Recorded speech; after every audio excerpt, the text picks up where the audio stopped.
Hello. Today I'm going to be talking about Dracula, chapters 4 and 5.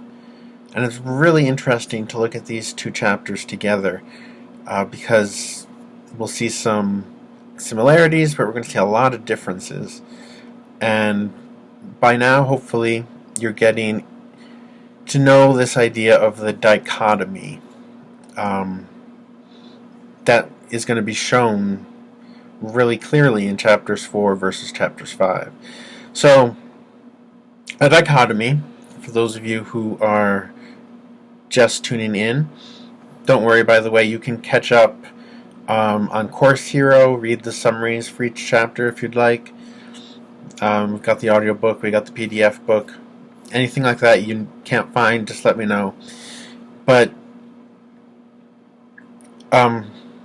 those of you who have been with us understand, I hope by now, what a dichotomy is. A dichotomy is when there are two things that are set up opposing each other, and there's nothing in the middle. Okay, so a lot of people, you say you see things in black and white. That means, it's either good or it's bad or whatever, but there's nothing in the middle. That's what a dichotomy is.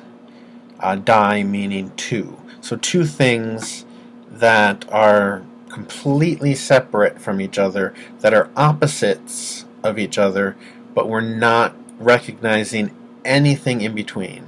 There's no spectrum, there's no, well, you're closer to this than to that. No, you're one or the other. And dichotomies are very troublesome because of that. At least I certainly believe that in life most things are not black and white, are not, one or the other. There's a lot of things that lie on spectrums. I really don't like dichotomies at all. But this book is about dichotomies in some ways. So it's really interesting to study because a lot of people do think in dichotomies, and you will come across dichotomies in other texts that you're reading, especially one like this that's from 150 years ago. There are lots of dichotomies that, can be equated with sexism and racism and classism. All those things are very present in this Victorian time. It's just part of that historical mindset. So we're going to see a lot of dichotomies spelled out in the novel Dracula. So let's look at chapter 4 briefly. Up until now, we've just been following Jonathan Harker and his journey as a lawyer, real estate, to Dracula's castle. Just the journey to get there is one thing to take into account. It gets darker and darker and darker. The closer he gets to the castle, it gets more sinister. There are wolves about. There are strange happenings in the woods, and so the closer he gets to the castle, then it becomes night and day as a dichotomy that we're going to be looking at today. So up until chapter 4, most of the action is actually happening at night. And you can feel that in the choices of words, the way that Stoker uses language, but also, when you think about it, it's pretty common sense because Dracula is only up at night. Dracula can't be around in the day. Jonathan doesn't know that. He starts to suspect that. Vampires weren't as well known as they are today, and some things about vampires that we take today as facts were actually introduced in this novel by Bram Stoker.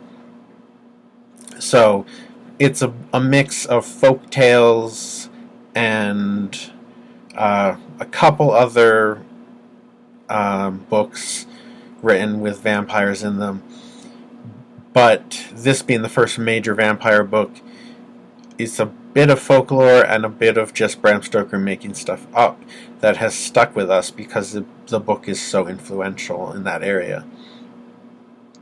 So we look at this night world, and Jonathan has trouble sleeping. He has weird dreams.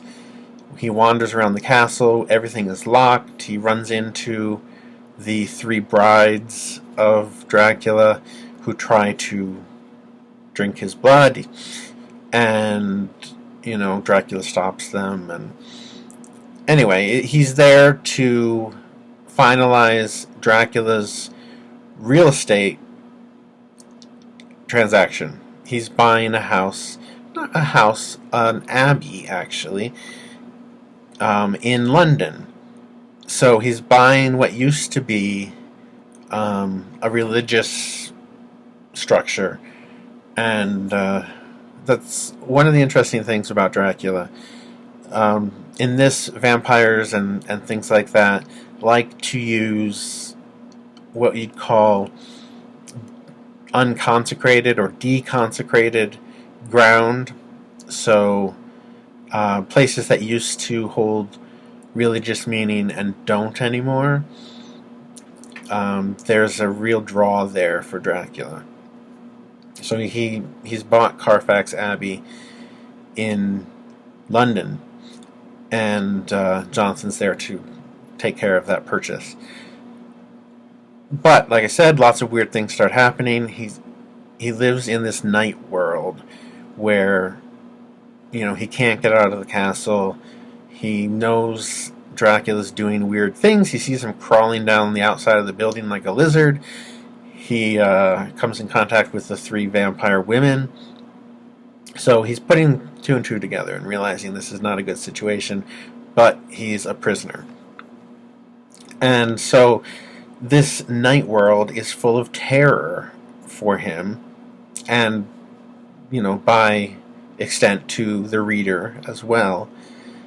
And he doesn't know for sure that he's a vampire. He knows he's something other than human. And, well, that's a point we'll get to in a minute. But this whole drinking blood, crucifixes, stake through the heart, all those things, like I said, some were made up by Stoker and some were told in folk stories. But he doesn't know all that. He's starting to piece it together because it's not a common thing, a vampire, in Victorian times. But he knows he's not human. And he knows that he has in some way fed upon a child because the mother of the child comes to Dracula's castle and is eaten by the wolves. And so he knows, very sinister things are happening. So that's this world of night that he lives in, that Dracula lives in, and by extension now Harker. He's even taken Harker's clothing so that he can masquerade as Harker if he goes out anywhere, which really disturbs Harker, thinking, he could be doing all kinds of horrible things and people think it's me. So that just adds to this terror, this, what do I want to call it? Paranoia, maybe, of the night world. And if we transfer over to Chapter 5, suddenly we are in a day world.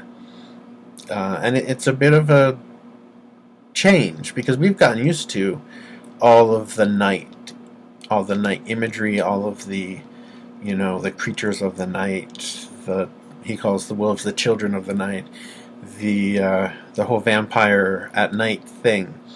And now suddenly we're in the day in London, and we're meeting all the other characters. So it's very interesting, because again, it's told from all different viewpoints, so we get to see a little of what each of these new characters thinks about, how they see the world, those sorts of things. So, very interesting point of view things going on. But in this day world, it's a day world of domesticity, meaning taking care of the house and cooking and cleaning and, going about normal day-to-day life. And it's a world of romance. Lucy writes to Mina that she's had 3 proposals, and so it's this world where Mina and Lucy are sort of in this. Mina is engaged to Jonathan Harker, and Lucy is getting all these proposals.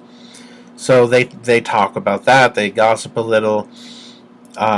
We meet some of the men, mostly the men who have proposed to Lucy, and we see sort of their view of the world. But it's all this day world. So day versus night is a big theme in this. And it sort of corresponds with good and evil, right? We usually think of night as more, at least in a book, night usually symbolizes something more evil than day, or more mysterious at least. There is another dichotomy going on here that I want to take a little bit of time to look at, and that's man versus woman. What is a Victorian man? What is a Victorian woman?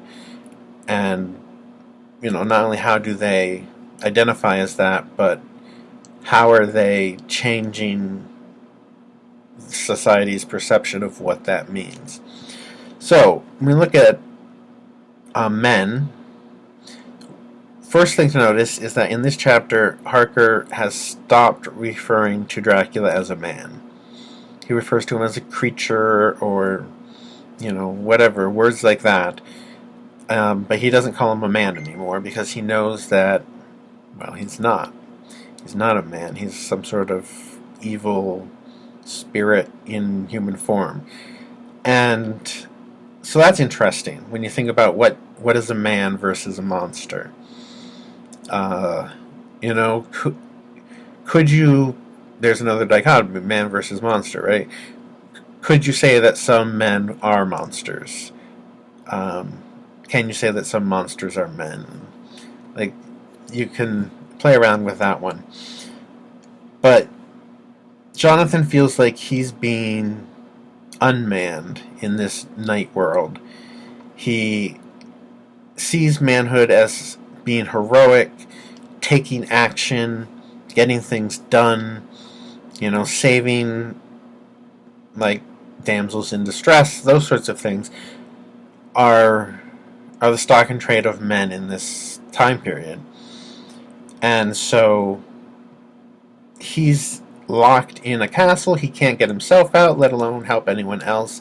He worries about his fiancée and all of his friends in London, and he just feels like he's trapped. He can't do anything, and so he's sort of not being a man. He's not being allowed to exercise these so-called manly traits. Then if we look at women that we meet in chapter 5, they are very different. Partially because they're in the day world, right? So it's nothing bad is happening there yet. But it's interesting to look at, like I said, the domesticity and the romance. Like, those are seen as female attributes in Victorian England. And they basically live to help their husband. Mina will say things like, I want to learn this so I'll be of help to Jonathan. So, yeah, the women, it's no surprise there's sexism here, because it was 150 years ago, and that was just the way people thought. But the women live to help men. They also have this nice gossiping relationship, and they talk about love, and between themselves, they have normal female friendships. But when it comes to men, there's a dichotomy there. And I think it's interesting to look at if we're contrasting sort of the night world and the day world as sort of mirror images of each other, that Dracula has these three brides that wander his castle, and Lucy has these three suitors who have proposed to her. So what kind of parallel is Stoker trying to make by making that mirror image? You know, the three women, the three men. Yeah, I just think that's really interesting. Something to think about. And even Harker says, the brides are not real women, like my fiancée Mina. So again, there you get this idea of what makes a woman, which brings us again to the, you can tell by now it's central, the Ave Eva dichotomy, saying that there are two kinds of women, and only two: those who are sexual, dangerous, evil, and those who are virtuous, innocent, and, good. So, seeing the women that, Dracula's wives or brides or however you want to describe them, and then seeing the women in London, you see that really spelled out, right? The women in London are pretty innocent and naive and all those things that dichotomy talks about. And the last thing I want to talk about is Lucy, the character of Lucy Westenra. She's more flirtatious than Mina. She's wealthy. She has her pick of men. Mina sort of has to marry out of love, but also be prepared for a harder life than Lucy. Lucy can pay for her own way, and so she has a better, selection of men because she doesn't need to rely on his income. So if we put Mina and Lucy in a dichotomy, in that Ave Eva, which one is Lucy? Is Lucy, going to turn out to be this sexualized woman viewed as evil because she's, flirting and getting involved with all these three guys, and yes, she doesn't do anything, but she accepts one proposal and lets the other two down.